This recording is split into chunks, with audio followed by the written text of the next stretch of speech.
Bismillah ar-Rahman ar-Rahim, salam alaikum wa rahmatullah. Bonsoir tout le monde. Et c'est avec un grand plaisir que je m'adresse à vous, membres des réseaux africains sur le carbone et les changements climatiques. Et je suis honoré de pouvoir partager avec vous quelques réflexions relatives à la troisième contribution déterminée au niveau national, la CDN3 du Royaume du Maroc, dans le cadre, comme d'habitude, de notre dynamique collective d'échange, d'expérience et de renforcement des connaissances. J'espère plein succès pour tout le monde dans cette démarche et à notre réseau et notre groupe. Ce sujet présente une importance particulière, une importance cruciale pour notre continent qui cherche des solutions durables et viables pour répondre aux défis climatiques et pour faire face aux enjeux climatiques et environnementaux. Voilà, le Maroc vient de se mettre sa CDN, la CDN3, au secrétariat de la Convention cadre des Nations Unies sur les changements climatiques et conformément aux dispositions de l'accord de Paris, notamment 6 articles 4.2 et 4.11, et qui est un traité, comme vous le savez tous, un traité international juridiquement contraignant adopté en 2015 lors de la COP 25 qui s'est déroulée en France. Je signale tout d'abord que la contribution déterminée au niveau national, la CDN, c'est un plan national d'action climatique élaboré par chaque pays. Il essaie de décrire comment ce pays-là prévoit de réduire ses émissions de gaz à effet de serre pour contribuer à atteindre les objectifs de l'accord de Paris, qui exige que cette contribution soit mise à jour tous les 5 ans, avec une ambition croissante en tenant compte des capacités de chaque pays. Alors, malgré que faiblement émetteur de gaz à effet de serre, mais fortement vulnérable répercussions des changements climatiques, d'ailleurs comme la plupart des autres pays africains, le Maroc contribue, malgré ça, le Maroc contribue bien à l'objectif principal de cet accord qui vise à maintenir l'augmentation de la température mondiale bien en dessous de 2 degrés Celsius, de mener des efforts encore plus poussés pour limiter cette augmentation à 1,5 degrés Celsius vers la fin de ce siècle. Et ceci par rapport au niveau pré-industriel. Il faut toujours signaler ça. C'est de la référence. C'est-à-dire maintenir l'augmentation de la température mondiale dans une fourchette entre 1,5 et 2 degrés Celsius. Pour faciliter sa tâche, le Maroc a déjà mis en place, a déjà instauré un système national d'inventaire des émissions des gaz à effet de serre, les GES, un système qui a été institutionnalisé via un décret en 2019. Ce système joue un rôle clé dans l'estimation continue des émissions anthropiques par les différentes sources et même des absorptions par les puits du GS. Et elle contribue alors à la compilation, à la préparation et à la soumission dans les délais requis des rapports nationaux d'inventaire.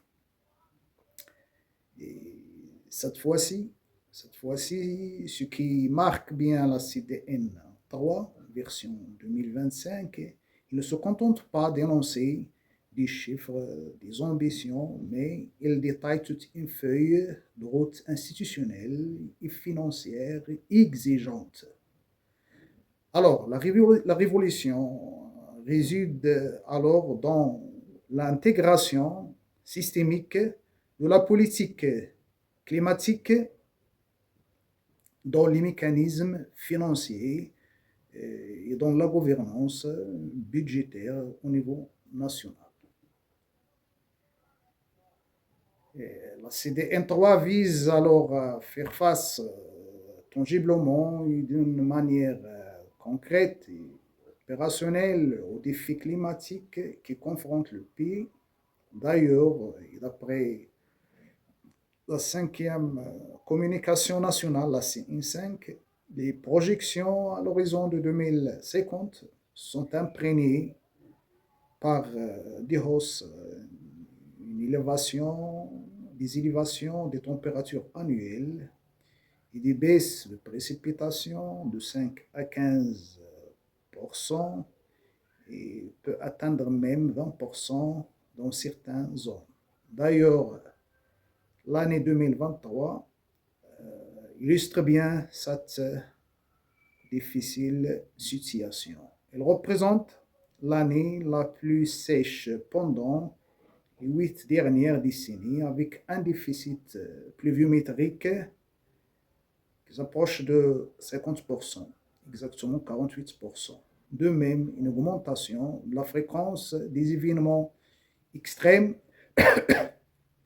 a été décelée avec 26 événements qui sont enregistrés en 2023.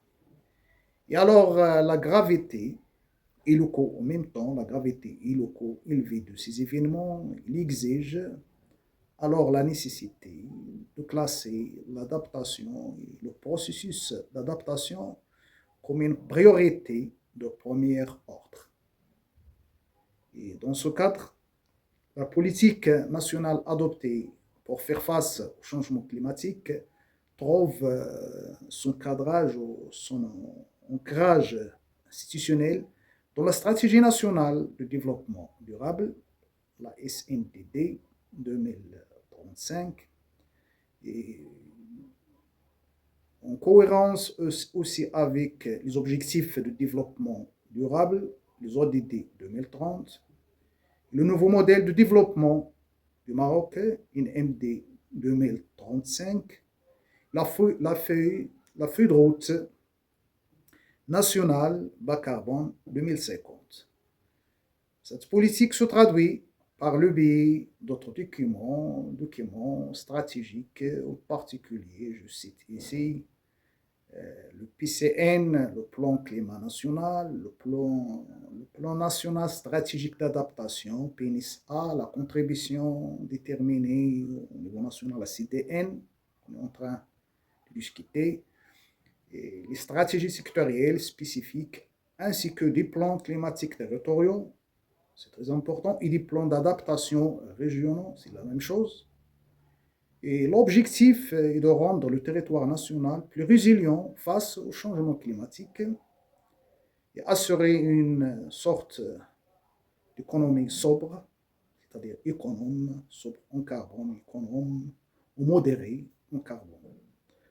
Pour la méthodologie adoptée dans l'élaboration de la CDN3, c'est basé sur une démarche participative et inclusive.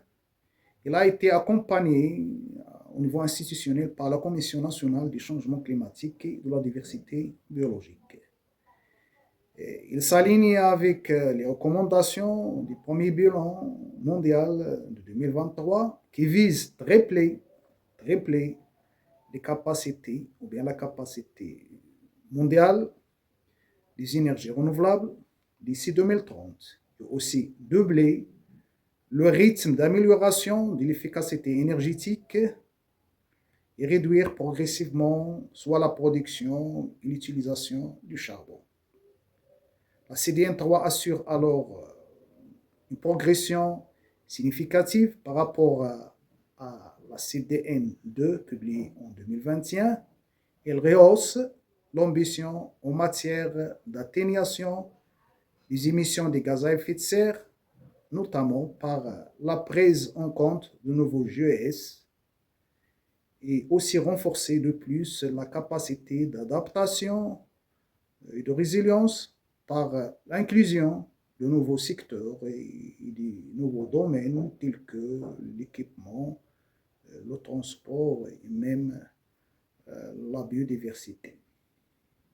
Alors, en chiffres, c'est ça le plus important, le chiffre qui marque cette CDN, le potentiel national d'atténuation de la CDN3 s'élève à 53%, dépasse 50%, 53% de réduction des émissions du GES d'ici 2035, au lieu de 45,5% fixé dans la dernière CDN, la CDN2, qui a été à l'horizon de 2030. Alors, cette ambition, il est dispatché en deux scénarios, une réduction inconditionnelle de 21,6% qui sera mise en œuvre grâce à des ressources financières propres, sécurisées, assurées par l'État marocain. Et un deuxième scénario, qui est le scénario conditionnel, de 31,4. La première, c'est 0,6, c'est 31,4%, dont l'atteinte dépendra de la mobilisation de l'appui international requis. C'est pourquoi on parle du scénario conditionnel. Il est conditionné par cet appui-là. Alors, un portefeuille de à peu près 90 projets d'atténuation a été élaboré. Et cette CDN vient aussi renforcer l'action en matière d'alerte, de prévention de risques climatiques et d'adaptation, et ceci pour minimiser les pertes et les préjudices. Ça fait, c'est à peu près 80 objectifs sectoriels, au niveau sectoriel, des objectifs d'adaptation sont identifiés. 80, oui, c'est 80 objectifs au niveau sectoriel sont identifiés. À l'horizon de 2035, ces objectifs engendrent 107 projets d'adaptation répartis entre 65 projets inconditionnels et 46 projets conditionnels.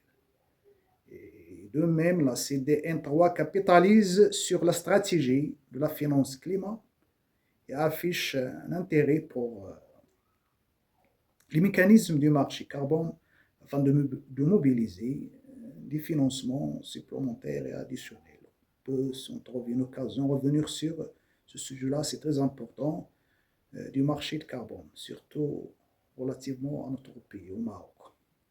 De plus, le Royaume a déployé pour une première expérience un effort inédit d'alignement entre les ambitions climatiques inscrites dans sa CDN et sa planification budgétaire nationale. En articulant le développement de la CDN3 avec la programmation budgétaire triennale, la PBT 2026-2028. Par cette articulation, le pays a alors garanti une meilleure cohérence entre les engagements climatiques et les ressources publiques mobilisées, qu'elles soient financières et même les autres ressources. Alors, l'innovation la plus marquante de cette CDN réside dans son alignement contraignant avec la programmation budgétaire triennale 2026, 2027, 2028. Ça représente une vraie avancée, une avancée inédite pour un pays en développement, avec un ancrage institutionnel qui transforme radicalement la gouvernance financière climatique. Et pour l'administration,